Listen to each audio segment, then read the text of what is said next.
ایک نام ایسا بھی ہے جس کا ذکر بہت ہی کم کیا جاتا ہے، بلکہ یقینی طور پر کہا جا سکتا ہے کہ اب تک کسی نے یہ نام شاید سنا ہی نہ ہو۔ متحدہ عرب امارات کے وزیر خارجہ عبداللہ بن زیاد نے کچھ عرصہ قبل سفارتی آداب کو نظر انداز کرتے ہوئے اپنے ٹویٹر اکاؤنٹ سے ایک ٹویٹر شیئر کی۔ اپنی اس ٹویٹ میں انہوں نے فخر الدین پاشا کے خلاف الزامات عائد کیے۔ عبداللہ بن زیاد کی اس ٹویٹ پر صرف ترکی ہی نہیں بلکہ عالم عرب نے بھی اپنے شدید رد عمل کا اظہار کیا۔ فخر الدین پاشا کون تھے؟ مدینہ کے لیے انہوں نے کیا کیا؟ فخری پاشا یعنی فخر الدین پاشا، جنہیں 1934 کے بعد کے طور پر جانا جاتا ہے، فخر الدین پاشا ترک تاریخ کی ایک اہم شخصیت ہیں۔ مسلمانوں کے لیے دوسرا مقدس ترین مقام مدینہ ہے، جو پہلی عالمی جنگ میں عثمانیہ دور حکومت کے خاتمے تک اسی سلطنت کا حصہ تھا۔ سلطنت عثمانیہ پہلی جنگ عظیم میں جب جرمنی کی اتحادی بنی تو انگریز حکومت نے شریف مکہ کو، جسے برطانیہ کی مکمل تائید اور مدد حاصل تھی، سلطنت عثمانیہ کو ختم کرنے کا ٹاسک دیا۔ شریف مکہ حسین بن علی کی بغاوت کی تیاریوں کو دیکھتے ہوئے 28 مئی 1916 کے دن فخر الدین پاشا کو مدینہ میں گورنر تعینات کیا گیا۔ فخر الدین پاشا بغاوت شروع ہونے سے پہلے ہی مدینہ پہنچ گئے اور اہم دفاعی اقدامات اٹھانے شروع کیے۔ 10 جون 1916 کو جب پہلی جنگ عظیم کو شروع ہوئے ابھی 1.5 سال ہی گزرا تھا، شریف مکہ نے برطانیہ کے کہنے پر اپنے محل سے عثمانی فوج کے خلاف بغاوت کا آغاز کرتے ہوئے مکہ میں ان کے فوجی کمانڈر کو 2500 الفاظ پر مشتمل خط لکھا، اور اس پہ انہوں نے لکھا کہ وہ مکہ اور دوسرے عرب ممالک کی سلطنت عثمانیہ سے علیحدگی کا اعلان کرتے ہیں۔ اور یہ اچانک نہیں تھا، بلکہ 1900 سے ہی انگریز حکومت اس منصوبے پر کام شروع کر چکی تھی، اور اس سلسلے میں ینگ عرب سوسائٹی کے نام سے عرب نوجوانوں میں متحرک ہونے والی تنظیم قائم کی تھی، جس کی بنیاد فرانس میں زیر تعلیم طلباء کے ایک گروپ نے 14 نومبر 1909 میں رکھی تھی، جس کے منشور کا پہلا ہدف عثمانیوں سے عرب ریاستوں کو واپس لینا تھا۔ مدینہ میں قیام کے دوران فخر الدین پاشا نے خطے کے عربوں کے ساتھ اچھے تعلقات قائم کیے اور ان کی خدمات حاصل کی۔ تاہم سابق گورنر غالب پاشا کی نااہلیت کی وجہ سے مکہ مکمل طور پر باغیوں کے ہاتھوں میں جا چکا تھا۔ باغیوں نے مدینہ سے باہر کے چھوٹے شہروں پر بھی مختصر وقت میں قبضہ کر لیا۔ فخر الدین پاشا نے محدود ذرائع کے باوجود مدینہ کے دفاع کو جاری رکھا۔ مدینہ کے دفاع کے دوران فخر الدین پاشا نے جو اہم قدم اٹھایا، ان میں قدیم آثار کو شہر میں بھیجنا اور چند مخطوطات کو استنبول روانہ کرنا شامل تھا تاکہ وہ دشمن کے ہاتھ نہ لگ جائیں۔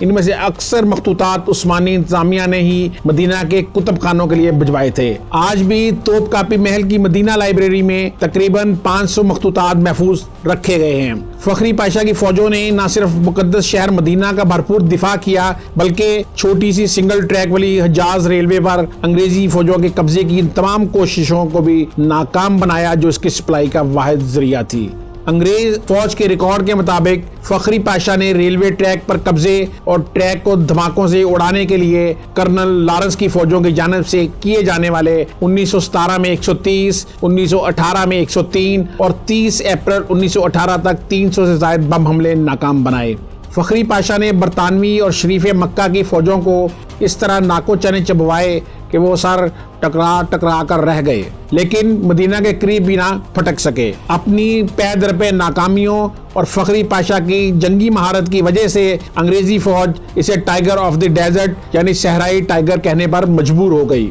30 اکتوبر 1918 کو سلطنت عثمانیہ جنگ عظیم اول سے دستبردار ہو گئی تو خیال تھا کہ فخری پاشا کرنل لارنس کے آگے ہتھیار رکھتے ہوئے مدینہ منورہ کا قبضہ ختم کر دے گا، لیکن اس نے قبضہ ختم کرنا تو ایک طرف اس معاہدے کو ہی تسلیم کرنے سے انکار کر دیا، اور مسجد نبوی میں نماز جمعہ کے دوران ممبر رسول صلی اللہ علیہ وسلم کے پاس کھڑے ہو کر روضہ رسول اللہ صلی اللہ علیہ وسلم کی جانب رخ کرتے ہوئے کہا، یا رسول اللہ صلی اللہ علیہ وسلم، فخری پاشا ہمیشہ آپ کے در کا نگہبان رہے گا۔ یہ کہہ کر وہ اپنی افواج کے افسروں اور جوانوں کے جانب مڑا اور بولا، میری آپ سے درخواست ہے کہ اپنے نبی پاک صلی اللہ علیہ وسلم کے مقدس شہر مدینہ منورہ کی اپنی آخری گولی اور آخری سانس تک حفاظت کرتے رہنا اور دیکھنا دشمن کی فوج کی طاقت اور تعداد سے ڈر نہ جانا۔ ترک فوج کا ہر جوان اور افسر جو یہاں موجود ہے، اسے آج میرے پاس ممبر رسول صلی اللہ علیہ وسلم پر آ کر اس بات کا عہد کرنا ہوگا کہ انگریز فوجوں کے قدم مدینہ کی حدود کے قریب بھی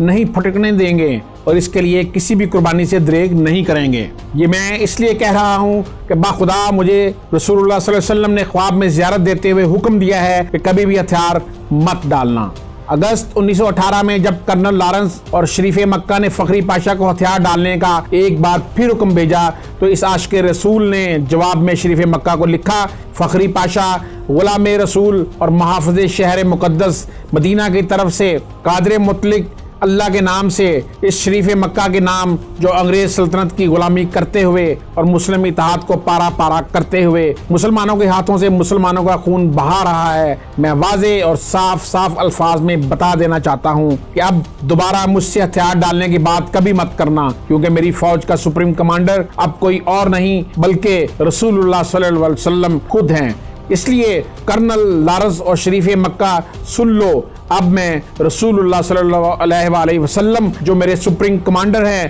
کی پناہ میں آ چکا ہوں اور مدینہ منورہ کی حفاظت اور حرمت کے لیے ہر دم تیار ہوں۔ فخری پاشا نے سلطنت عثمانیہ کے وزیر جنگ کی طرف سے بھیجے گئے اس حکم کو بھی وصول کرنے سے انکار کر دیا جس میں سے اپنی تلوار سلطان عبد الحمید کے حوالے کرنے کا حکم دیا گیا تھا۔ پہلی جنگ عظیم کے خاتمے کے بعد ترکی اتحادی فوج سے صلح کا معاہدہ کر چکا تھا، اس لیے چھٹے سلطان محمد نے فخری پاشا سے مدینہ کی گورنرشپ اور فوج کی کمان کا حکم نامہ واپس لیتے ہوئے ان کے عہدے سے برطرف کرنے کے احکامات جاری کر دیے،